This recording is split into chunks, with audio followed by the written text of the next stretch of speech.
Hey there, everybody. Thanks for joining us on TCM. I'm Ben Mankiewicz. Up next, a classic whodunit based on a murder mystery by the most successful mystery writer of all time, Agatha Christie. Released by MGM in 1961, it's Murder, She Said.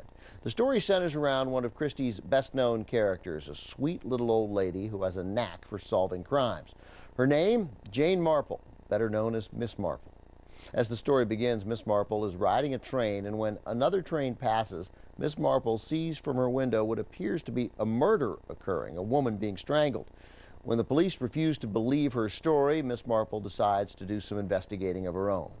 The Miss Marple character first appeared in an Agatha Christie short story more than 30 years earlier, but this marked Miss Marple's first appearance on the big screen. Popular British character actress Margaret Rutherford was cast in the role. If you're an Agatha Christie fan and have read any of the Miss Marple mysteries, there are more than a dozen of them, you'll quickly see Margaret Rutherford does not fit Christie's physical description of the character. Rutherford was a stronger, larger woman, and as such, Agatha Christie herself was no fan of the casting decision. Not at first, anyway. But then the two women met and ultimately became big admirers of each other.